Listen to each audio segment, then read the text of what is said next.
You walk into a room, and before you even sit down, you have already scanned every face. You have already clocked who looks tense, who looks happy, who is avoiding eye contact, and who glanced at you for half a second too long. You registered the energy before anyone spoke a word. And somewhere in the back of your mind, without even trying, you started calculating. Is everything okay? Is someone upset? Did I do something? Should I leave? And the terrifying part is you did all of that in under 3 seconds. This is not anxiety. This is not overthinking. And it is definitely not you being dramatic. This is hypervigilance. And it has been running in the background of your entire life, like an app you never downloaded, but can never quite delete. Most people think relaxation is a choice. They think you can just decide to unwind, pour a glass of wine, put on a show, lie down, breathe. And sure, your body does those things. But your mind is still working,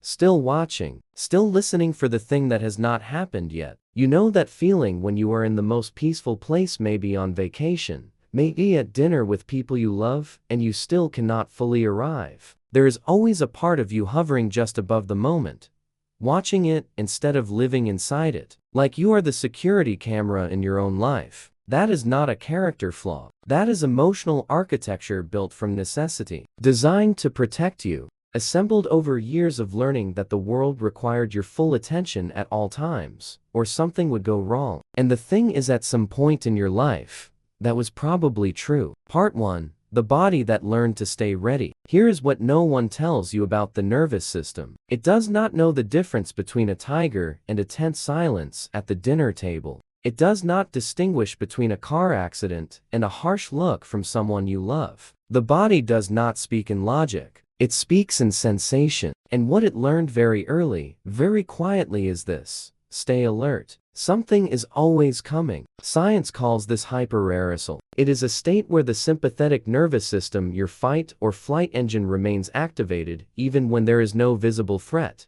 Your cortisol stays slightly elevated. Your muscles hold a low-grade tension you have grown so used to you no longer notice it. Your breath is just a little shorter than it should be. Your jaw is just a little tighter. Your shoulders carry weight that has nowhere to go. And the cruel irony? The very system designed to help you survive discomfort is now the source of your discomfort. Think of it like this. Imagine a house alarm that was once installed during a real break-in. It did its job. It kept the house safe. But now, years later, the alarm goes off every time the wind blows, every time a car passes, every time the temperature changes. The threat is gone, but the alarm never got the update. Your nervous system is that alarm. The philosopher Friedrich Nietzsche once wrote that what does not kill us makes us stronger. But what he did not say, what he perhaps did not know, is that sometimes what does not kill us makes us vigilant, makes us watchers, makes us people who can never quite put down the sword, because we do not fully believe the war is over. And you have been carrying that sword for so long you have forgotten you are even holding it. This is not weakness. This is loyalty. Loyalty to a version of your life that once needed you to be this way. Part 2.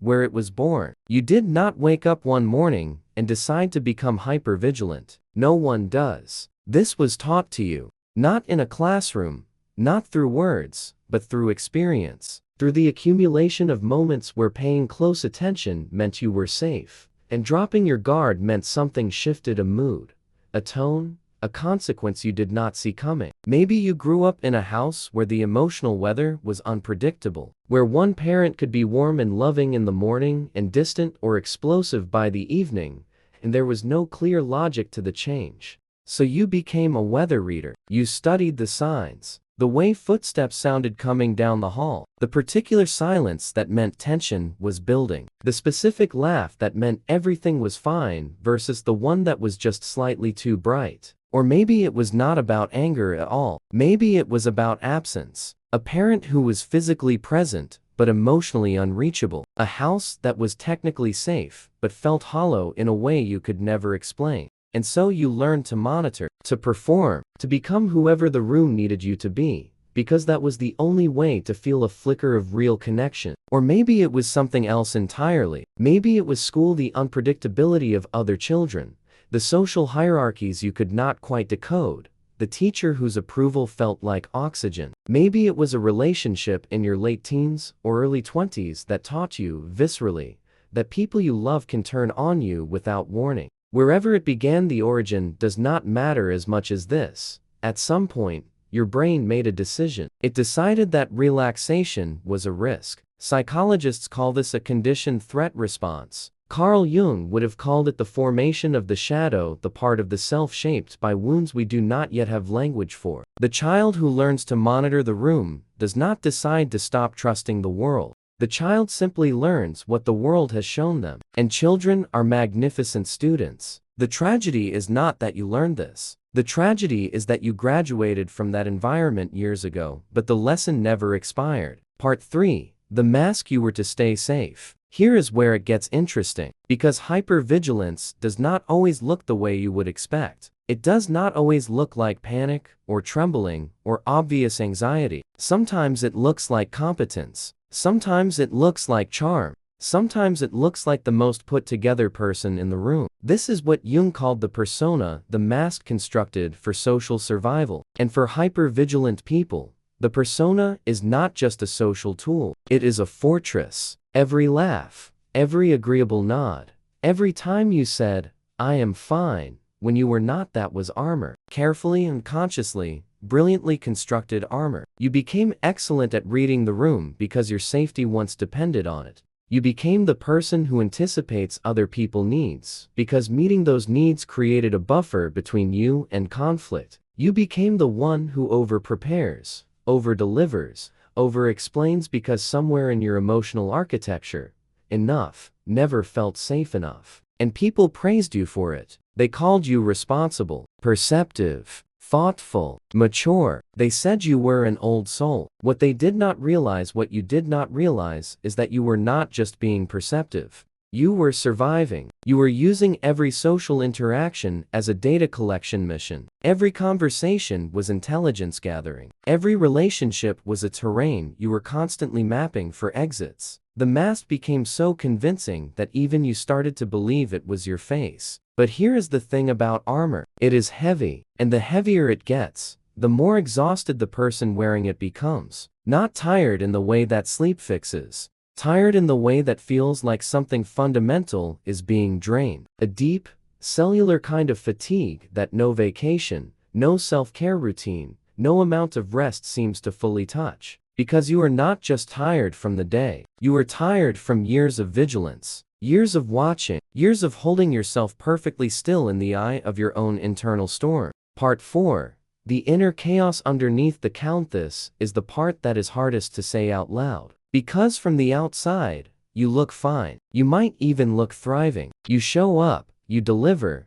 you smile at the right moments. You are the person others come to when they need steadiness. But inside, there is this constant hum. This low-level noise that never fully quiets. A running commentary of what-ifs and worst cases, and quiet catastrophic thinking that you have learned to background so efficiently that most people, and sometimes even you, do not notice it is happening. What if they are angry at me? What if I said the wrong thing? What if this goes wrong? What if I am already losing something, and I just do not know it yet? This is inner chaos wearing the costume of responsibility. It presents as conscientiousness, as thoroughness, as emotional intelligence. But underneath, it is a nervous system that never learned how to fully stand down. Neuroscientists have discovered something remarkable about brains shaped by chronic low-grade stress. The amygdala, the part of the brain responsible for detecting threat, actually grows more reactive over time when it is repeatedly activated. It becomes like a muscle that has been trained for one specific movement. It gets very, very good at finding the threat signal. Even when the threat signal does not exist, it begins to create one. This is called threat generalization, and it explains why you can be sitting in perfect safety in a beautiful home, with people who love you, with no real danger anywhere in sight, and still feel that low, quiet, nameless dread. You are not imagining it. You are not broken. Your brain has simply been optimized for a world that no longer exists. Nietzsche wrote, "We are unknown to ourselves, we knowers." And perhaps what he meant is this: the systems running deepest in us are the ones we examine last. because they feel so much like just who we are. Part 5. The exhaustion no one talks about. Let us talk about a specific kind of tired. Not the tired that comes from working too hard or sleeping too little, but the tired that comes from never being able to fully land inside your own life. You know this tired. It is the one that shows up even after a full night of sleep. The one that makes weekends feel strangely hollow. The one that makes you wonder, quietly,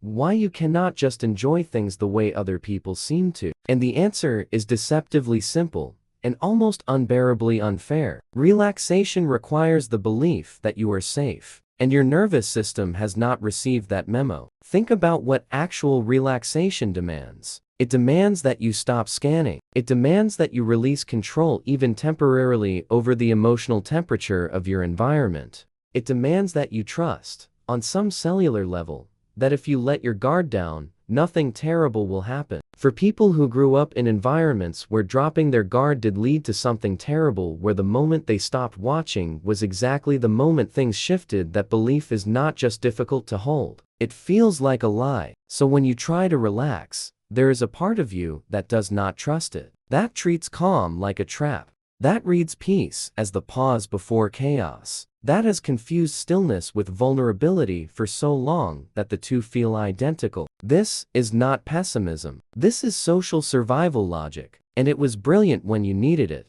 The problem is, it was designed for a different environment, and it never got an off switch. There is a concept in trauma psychology called neuroception, the body unconscious, below thought level assessment of whether the environment is safe or dangerous. Developed by researcher Stephen Porges, this idea suggests that long before your conscious mind decides how to feel about a situation, your body has already voted. And for hyper-vigilant people, the body almost always votes, not safe yet. You do not choose this. It is not a mindset problem. It is a wiring issue. And wiring, unlike habits, requires something deeper than willpower to change. Part 6. The projection you did not know you were doing is something more uncomfortable to sit with. When you spend years reading the emotional states of other people as a survival strategy, you become extraordinarily good at it. You notice micro-expressions. You catch the slight shift in someone's tone. You feel the invisible weight of an unspoken tension before anyone names it. But here is the shadow side of that gift. You also begin to project. Because you have been trained to find the threat,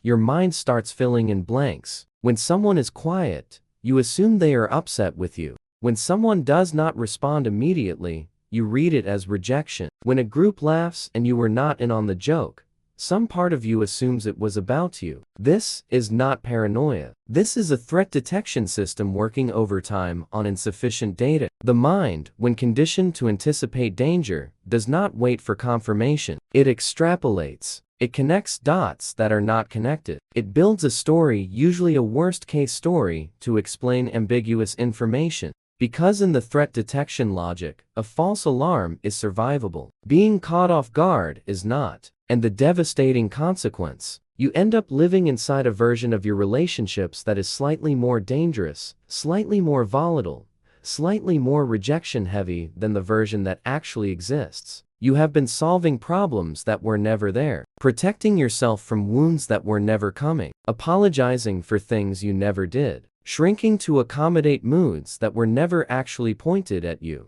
You have been so loyal to your past that you have been living inside it, even when you physically left. Jung spoke of projection as the act of casting our inner world onto the outer world, seeing in others what we can not yet own in ourselves. The vigilant person projects their own brokenness onto the environment. They read the world as more dangerous than it is, because danger is the language their nervous system speaks most fluently. And the most painful part is that when the world does not match the danger they expect, they do not feel relief. They feel suspicious, because peace has been coded as a warning sign. Part 7. What envy and control are really telling you. This is the part no one wants to admit. Because hypervigilance does not just create anxiety. Over time, it creates a specific kind of emotional architecture that touches every part of how you relate to others. You might notice, in quiet moments, that you feel a strange discomfort when other people seem effortlessly relaxed. When they laugh without scanning the room first. When they speak without editing themselves. When they trust without thinking. Something inside you reacts to that, maybe with admiration.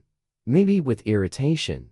Maybe with a longing so deep, it almost hurts. That is not envy of who they are. That is grief for a version of yourself you never got to be. You might also notice that you have a complicated relationship with control. Not because you are a control freak in the dismissive, casual sense, but because when you cannot predict or manage the variables in your environment, something that feels very close to terror shows up. Quietly, dressed as frustration or over-planning, or the need to have everything settled before you can exhale. Control was never about power. It was always about safety. For the hyper-vigilant person, predictability is not just uncomfortable, it is threatening. Because unpredictability is where the bad things came from. The calm before the emotional storm. The ordinary Tuesday that suddenly turned. The trust that was broken on a day that started like any other. So you learn to eliminate unpredictability wherever possible. To manage, to plan, to anticipate, to have a response ready for every version of how things could go wrong.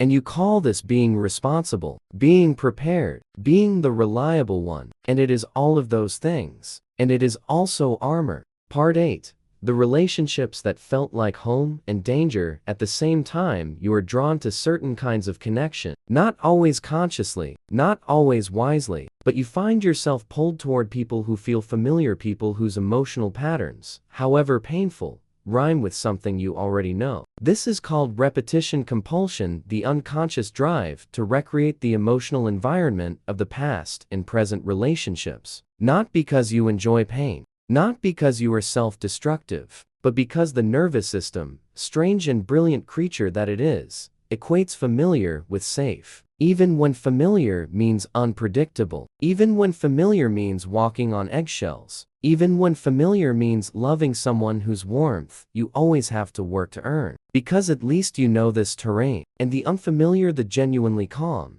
the consistently warm, the emotionally available sometimes feels almost suspicious. Too easy, too quiet, like a stillness that must be hiding something. You have spent so long prepared for the storm that you do not know what to do with the clear sky. And so you might find yourself, without meaning to, recreating the conditions you are trying to escape. Choosing partners who need you to read their moods. Choosing friendships where you are the one doing the emotional heavy lifting. Choosing dynamics where love is conditional, because unconditional love is a language your nervous system does not yet speak. This is not stupidity. This is fidelity. Fidelity to the only emotional map you were ever given. But a map drawn in childhood does not lead to adult peace. It leads you back, again and again, to the same landscape. And you are left wondering why the destinations never change. Part 9.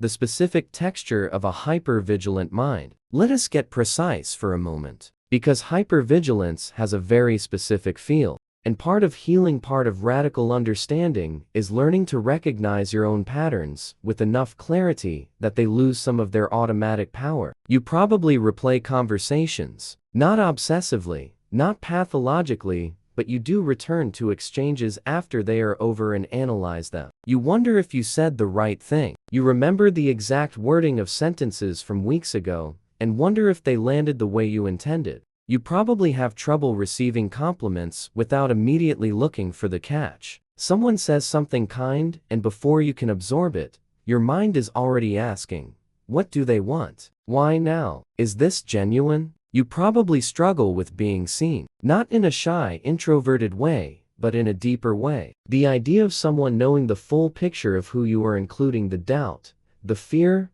the moments of inadequacy, feels genuinely dangerous. Because somewhere in your emotional architecture, being fully known meant being fully vulnerable. And being fully vulnerable meant having nothing left to protect yourself with. You probably feel responsible for other people's emotional states in a way that goes beyond empathy. When someone is upset in a room you are in, even if it has nothing to do with you, your body registers it as a problem you need to fix. You move toward conflict not because you are confrontational, but because the unresolved tension is physically uncomfortable to be near. And you probably have a relationship with sleep that is complicated. Because sleep is the ultimate surrender of vigilance. It is the moment the guard finally has to stand down. And for many hyper-vigilant people, that transition, the crossing from wakefulness into sleep, is where the anxiety surfaces most clearly. Lying in the dark with no task, no scroll, no conversation to monitor, the mind has nothing to do but feel. And feeling, for so long, has not felt safe. You do not have trouble sleeping because you are stressed. You have trouble sleeping because being unconscious feels like danger. Part 10.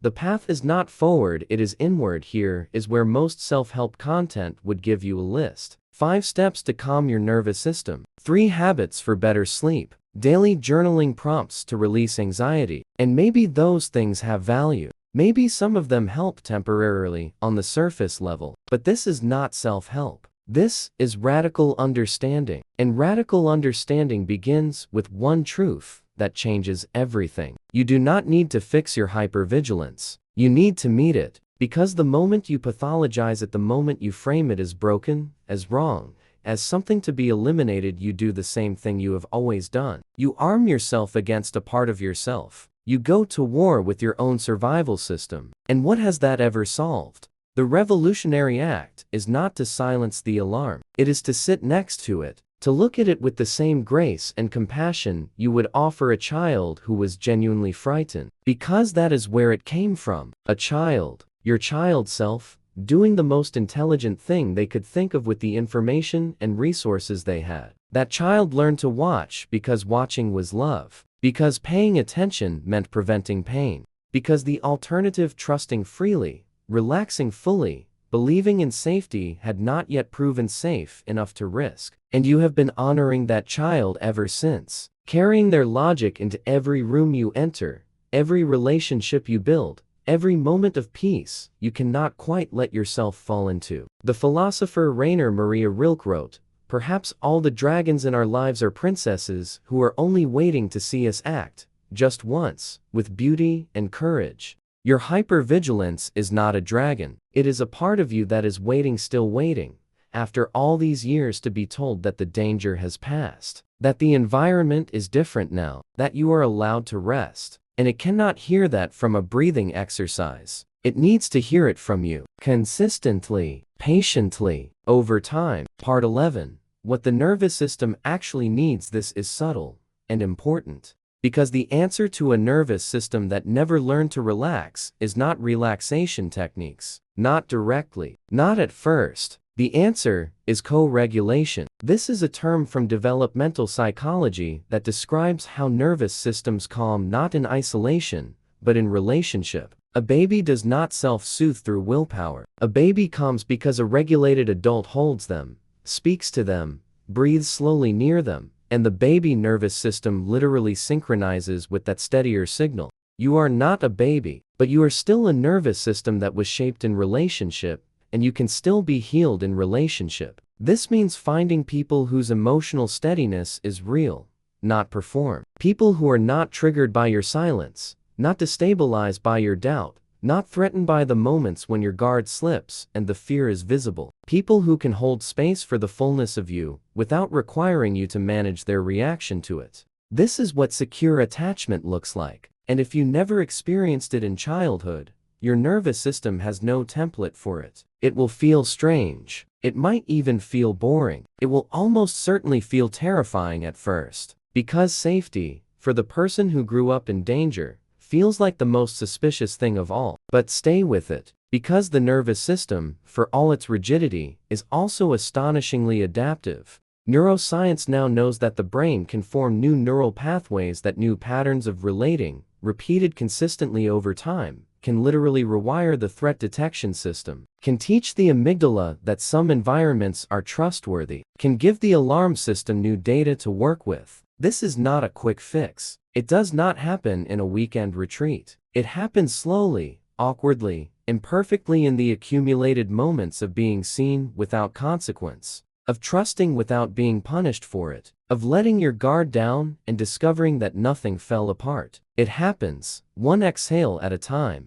Part 12. The reframe that changes everything now. Now, we arrive at the thing you came here for. The shift that makes everything before it look different. You have spent most of your life viewing your hypervigilance as a liability, a malfunction, a sign that something in you is overreacting, oversensitive, disproportionate to the reality in front of you. But what if you held it differently? What if hypervigilance is not a disorder, but a testimony to the fact that at some point in your life, you were in an environment that genuinely required extraordinary awareness, and you rose to that requirement magnificently. You developed perceptual abilities that most people will never have. You built an emotional intelligence so finely tuned it borders on intuition. You learn to understand human behavior at a depth that takes most people decades of therapy to approach. You did not become hypervigilant because you were weak. You became hypervigilant because you were responsive, because your system was sensitive enough to register what was happening around you and intelligent enough to adapt. The wound and the gift are the same thing. The child who learned to read the room became the adult who can walk into any room and understand its dynamics in seconds. The person who survived emotional unpredictability became the one who never dismisses another person's pain as an overreaction. The one who learned that love could be withdrawn at any moment became the one who knows, more deeply than anyone, how much it matters to make people feel seen. Your suffering has not been wasted. Your vigilance has not been meaningless. It has made you a certain kind of person, a nuanced, perceptive, deeply feeling, fiercely loyal kind of person. The work now is not to erase that person. The work is to free them. Free them from the obligation to protect themselves from threats that no longer exist. Free them from the exhausting performance of calm while managing internal chaos. Free them from the loneliness of being surrounded by people while never feeling fully arrived.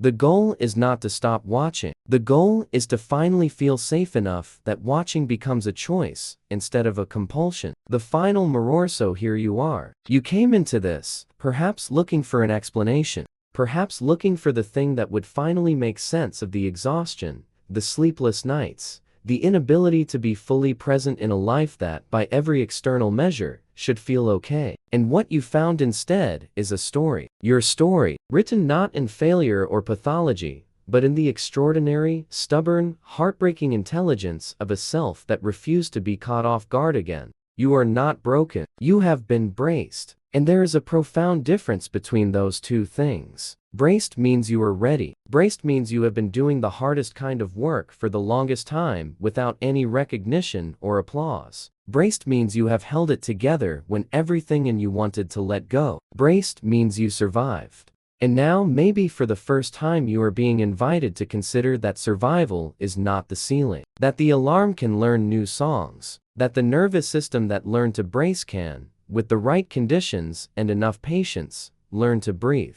You do not have to figure out how to relax. You have to figure out how to trust. And that is a different project entirely. Not a project of discipline or technique. A project of relationship. With your past. With your nervous system. With the people who are genuinely safe. If you can let yourself believe they are. And most importantly, with yourself. With the child who stood at the edge of chaos and said, I will pay attention. I will stay ready. I will not let this hurt me again. You can look at that child now with something other than shame. You can look at them with awe. Because they kept you here. They kept you watching and reading and showing up and surviving all the way to this moment. All the way to the version of you that is finally ready to ask a different question. Not how do I stay safe, but what does it feel like to finally be free? So here is the truth that is hardest to say, and the most important one to hold. Your inability to relax is not a sign that you are doing life wrong. It is a sign that you did something extraordinarily right. In a world that did not make it easy. The armor was never the problem. The problem is that the war ended and no one told your body. Now you know. And knowing, real knowing, the kind that lands in the chest, and not just the head, is where everything begins to change. Which truth in this video hit the hardest for you? Was it realizing that your vigilance was a survival strategy, not a character flaw? Was it the idea that calm itself has been coded as dangerous? Or was it something quieter? The image of a child who just needed to know the war was over. Tell me below, Because the next question we are going to ask together might be the most uncomfortable one yet. Who would you be if you finally stopped being afraid?